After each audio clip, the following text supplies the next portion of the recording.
Segunda-feira de carnaval. É de manhã ainda. Você já está embriagado? Talvez eu também. Tudo bem, meu povo? Bom dia para vocês. Vocês têm carnaval até terça-feira, é isso mesmo? Só quarta-feira que vocês postam a música do Los Hermanos que todo carnaval tem seu fim? É uma dúvida que eu tenho, porque eu não sei mais se as pessoas continuam emendando, se é só estudante, se quem trabalha não trabalha mais dia de semana. Sinceramente, são 9 carnavais longe do Brasil, morrendo de inveja de vocês e evitando acessar redes sociais. Meu povo, chegando o café, na minha xicrinha aqui, tinha tempo que eu não mostrava para vocês, e tem cafezinho aqui também, com um pouco de canela e leite. Leite sempre fica a dica para vocês, no café, leite em pó, porque ele fica menos aguado. Vou falar da vitória do Real Madrid sobre o Girona. Tem pontos muito interessantes, eu acho, para falar desse jogo. Como que o Real Madrid não sofreu sem zagueiros e como que ele fez para atacar o Girona. Para mim, um jogo muito ruim do Mitchell, que sai pontos abaixo para assumir um grande time depois desse jogo.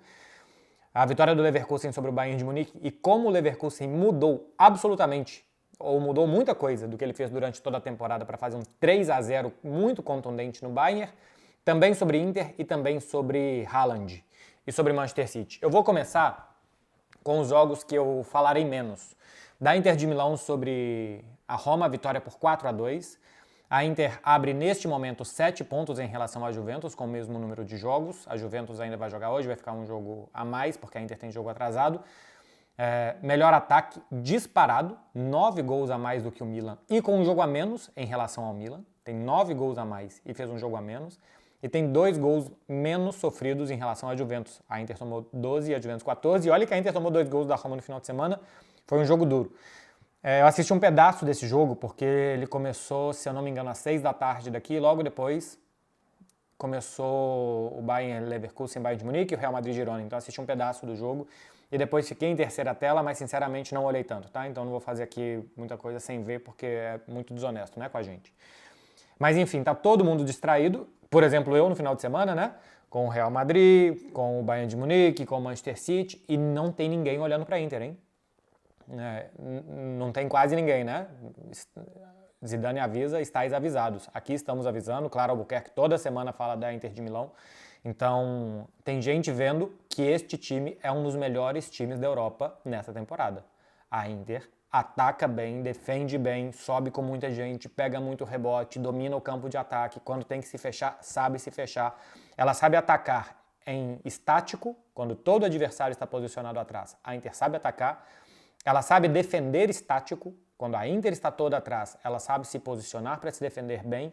E ela sabe atacar e defender bem em transições. A Inter sabe tudo, viu, meu povo? Sabe tudo.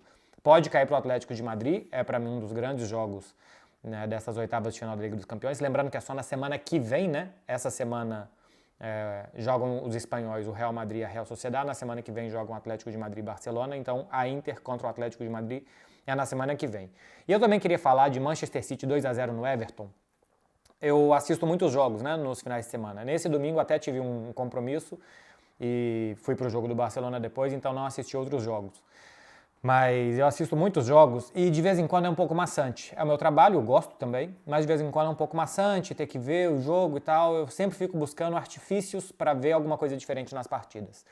E eu me dediquei no sábado a assistir o jogo desde o ponto de vista do Rodri, o jogo do Manchester City. E foi muito interessante porque se você pega os números de participação do Rodrigo em campo, ele participou muito menos do que em outros jogos, porque o Everton fez uma jaula para que o Rodrigo não pudesse ou tocar na bola com qualidade, que ele não pudesse fazer o jogo do Manchester City. E o que o Rodrigo faz muito bem? Achar espaço rapidamente para habilitar jogadores na frente. Ou girar a bola de um lado para o outro, ou conseguir passes que vençam linhas. E o Everton evitou isso. Então, evitando ou que o Rodrigo tocasse, ou que ele tocasse bem na bola, tocasse com qualidade para fazer o jogo que ele queria, normalmente eram passes para o lado e para trás, simplesmente porque ele estava muito apertado pela marcação, o Manchester City circulou a bola lenta durante o jogo. Então, quando circulava lenta, quando a bola chegava no Doku pela esquerda, já tinha lateral, volante, meia em cima dele. Quando virava para o Phil Foden do lado direito, lateral, volante, meia em cima dele. Ficou um jogo muito lento de um lado para o outro, sempre tinha ajudas, sempre tinha cobertura e o Manchester City não conseguiu finalizar no primeiro tempo contra o Everton. O gol sai no segundo tempo e aí o segundo tempo se abre, o que para mim é um muito bom conceito do que é o Haaland. Se um dia vocês precisarem explicar na escola de vocês, num trabalho na frente de toda a sala, com uma cartolina cheia de brilho, enfim, tudo que vocês têm de material escolar, se vocês precisarem explicar o que é o Haaland, vocês mostrem esse jogo contra o Everton. Isso é o Haaland. É para isso que ele ganha muito dinheiro, por isso que ele custou muito, porque para esses jogos tão amarrados, o pezão 44 dele, bem colocado, cai no pé ruim, dentro da área e tal, chuta a bola para dentro do gol de qualquer jeito e arrebenta a rede para fazer 1-0. Tem jogos que o Manchester City joga tão bem, por exemplo, antes da volta do Haaland, ele foi titular agora pela primeira vez contra o Everton, né? Eram 9 vitórias consecutivas do Manchester City. Então, quer dizer que o Haaland não faz falta? Até faz, mas o time quando joga bem consegue ganhar de outras formas e suprir a ausência dele. O Haaland é importante para os dias que o Manchester City não joga bem, que ele precisa se sujar. Tudo bem que tem dia que joga muito bem, que o Haaland é mais um a brilhar nesse time, né? Mas nos dias que joga bem, eu acho que ele é menos necessário, tá? Nos dias que o jogo do Manchester City encaixa, o Phil Foden vai fazer 3 gols como ele fez na semana passada, o Doku vai dar 4 assistências como ele já fez, até acho que alguma delas foi pro Haaland, como fez em algum momento dessa temporada, o Julián Álvares vai fazer gol, vai dar assistência. No dia que joga bem, o Haaland não é tão necessário. No dia que as coisas se enfeiam, aí sim é o dia do Haaland. E foi isso. O jogo não era fluido, já tinha entrado o De Bruyne, o jogo não melhorava, não criava, e no escanteio, num rebote, uma bola vadia, ele finaliza. E depois o 2-0 também é um ótimo conceito de Haaland, né? O De Bruyne dá um passe para ele, que nem é um passe maravilhoso, sensacional, meu Deus do céu, olha o que o De Bruyne fez. É um bom passe em profundidade, nada mais do que isso. E o Haaland joga um zagueiro no chão e o zagueiro é que vem trombar nele. Não sei se vocês assistiram aí o Super Bowl, olha o que acontece quando o defensor normalmente tromba num atacante. É o atacante que está menos equilibrado e simplesmente ele tem que tirar o equilíbrio desse atacante. O Haaland continua correndo como se nada tivesse acontecido. O zagueiro do Everton que trombou nele é um brutamontes de 1,90 m, de 95 kg. E ele é tão forte que ele continua correndo, com controle, com capacidade de visão para fazer o 2-0. Esse é o Haaland, tá? Isso daí é o Haaland. Que saia da área, que dá um toque de primeira, que um lançamento. Esse aí é o Harry Kane, esse é o Benzema, esse é outro atacante. O Haaland é isso daí. Isso daí é o Haaland e por isso o Manchester City sabe que ele é tão importante, porque nem todo dia o jogo vai fluir, vai ter dia que vai ter que se sujar e nesses dias o Haaland está aí. Passando para falar dos 2 outros jogos, esses com um pouco mais de detalhes para vocês. Real Madrid e Girona, meu povo, era o grande jogo da temporada. O campeonato espanhol está decidido no dia 11 de fevereiro, o Real Madrid vai ser campeão. Eu já tinha falado com vocês, acho que eu não sei, algo que eu não sei se está acontecendo, mas que eu imagino que possa acontecer. A partir de janeiro, muitos jogadores do Girona recebendo sondagens, propostas, conversas, seria muito difícil que eles mantivessem o ritmo e o foco até o final do campeonato. Não estou falando que perderam para o Real Madrid porque estavam com cabeça nas nuvens, tá? E, por exemplo, o Ian Couto, que jogou muito mal contra o Real Madrid, já teve notícias de jornal dizendo que o próprio Real Madrid tem interesse nele. Não estou querendo relacionar uma coisa a outra, simplesmente que o Girona empatou recentemente com a Almeria, empatou com a Real Sociedade e tomou 4-0 do Real Madrid. No meio disso, conseguiu uma grande goleada contra o Sevilha, se eu não estou enganado. Mas nos últimos 4 jogos ganhou 1 no Campeonato Espanhol. E ainda foi eliminado esse ano na Copa do Rei pelo Mallorca, que é um time lá de baixo da tabela. Este Girona, com essas sondagens e tal, não sei o quê, pode perder um pouco o seu rumo de um time que não se colocou em nenhum momento na disputa pelo título espanhol, né? Um time que sempre pensou que o objetivo deles é alguma competição europeia. Contra o Real Madrid, eu acho que o Mitchell teve um grandíssimo erro. Cara, você precisa preparar os grandes jogos, você precisa preparar cada jogo de uma forma diferente. Cada jogo é um mundo diferente. Os adversários, as características, tudo que tem do outro lado é diferente. E eu acho que o Mitchell não preparou bem o jogo contra o Real Madrid. Ele não tinha o Davi Sanches, seu melhor zagueiro, e não tinha o Blind, o lateral, o zagueiro pela esquerda que ajuda na lateral para liberar também o Miguel Gutiérrez.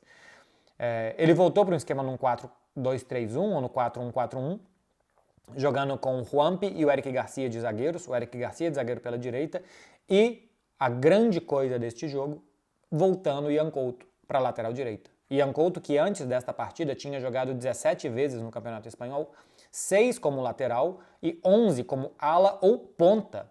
O Ian Couto é muito pouco lateral e muito mais um ala ou um ponta. É um jogador muito mais ofensivo do que defensivo. E aí você vai jogar no Santiago Bernabéu contra um lado esquerdo do Real Madrid, que tem Vinícius e Bellingham, e você coloca um lateral que não é defensivo e o zagueiro possivelmente mais lento de La Liga do lado dele, que é o Eric Garcia. É um zagueiro muito lento. O Eric Garcia é bom quando o time está atrás e ele consegue estar protegido da sua falta de velocidade e principalmente com a bola no pé.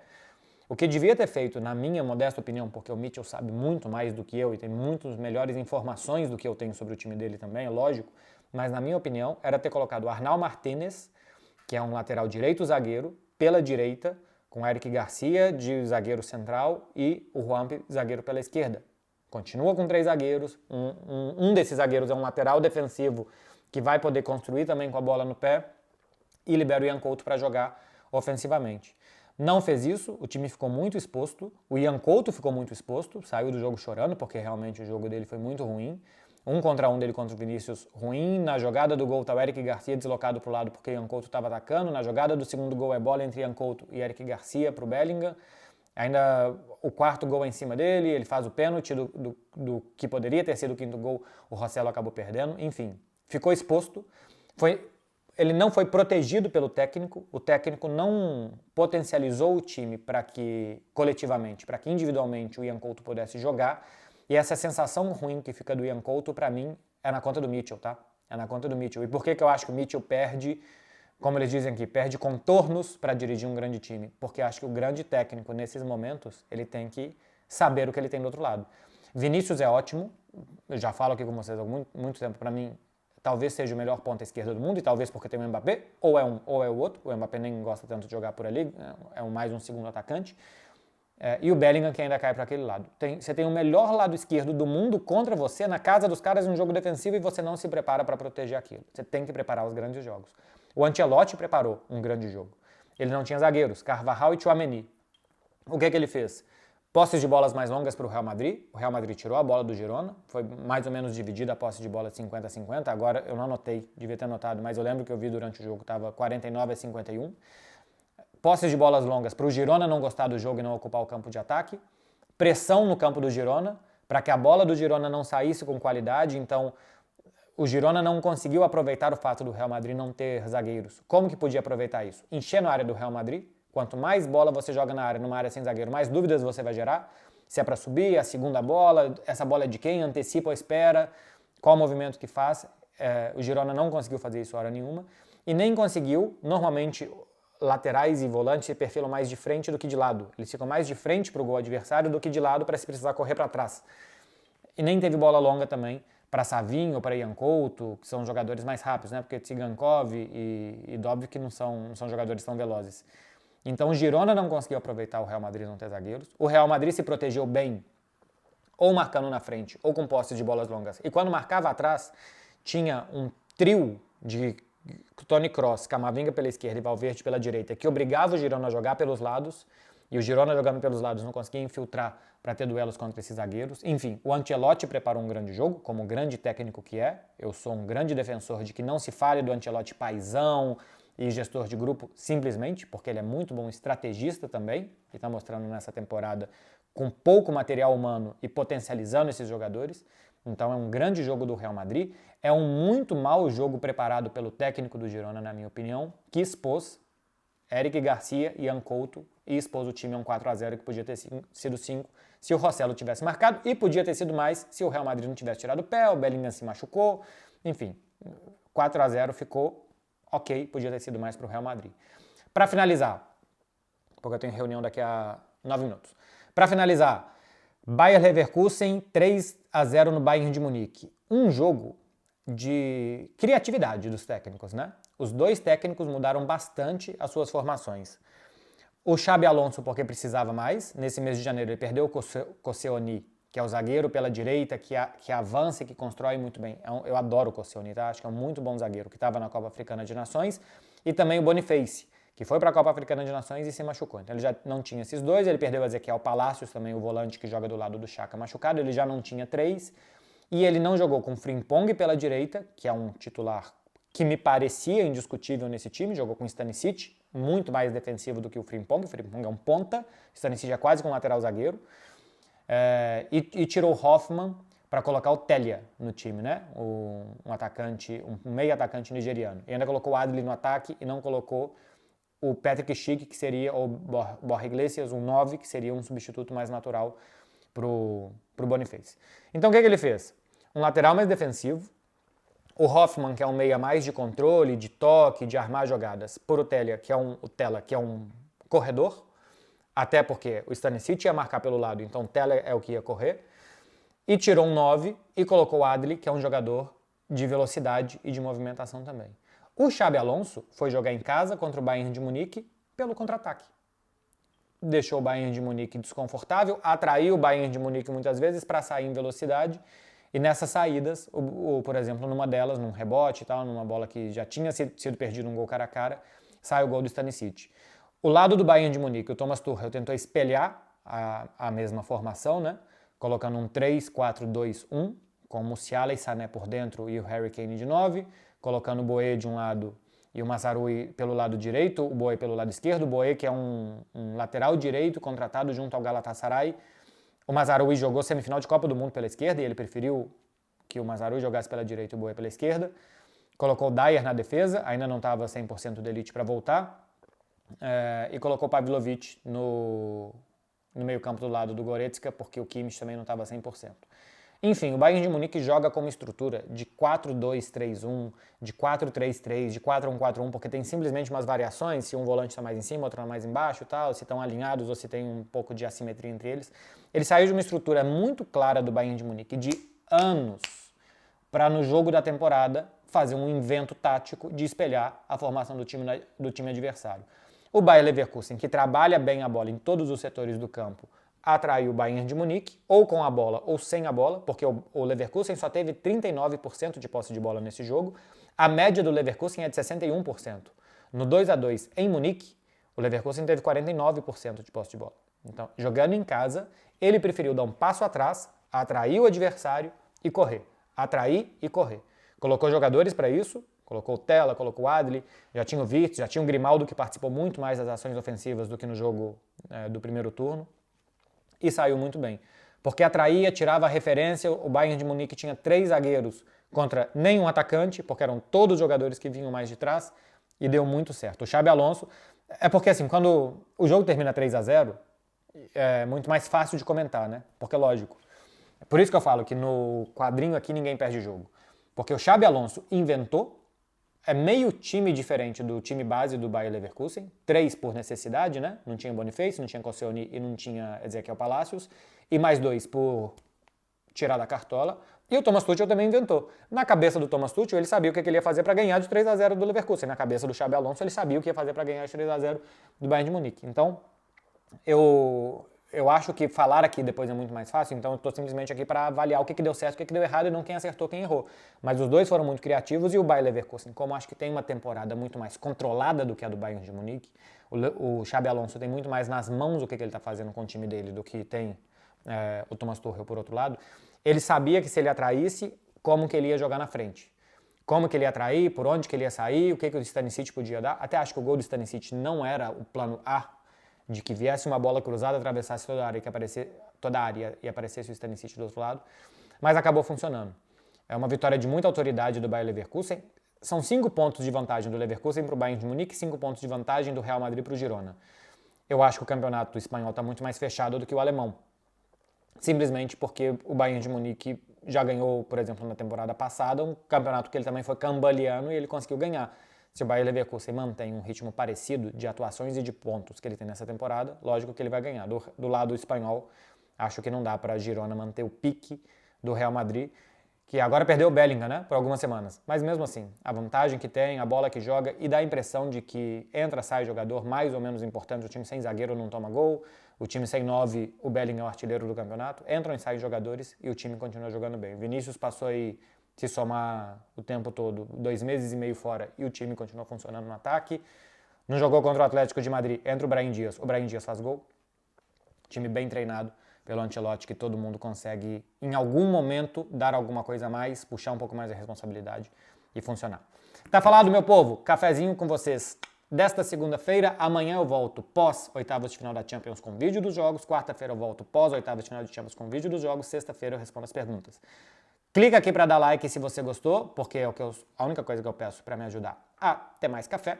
E se inscreve aqui para não perder os próximos vídeos. Beijo, gente. Até amanhã.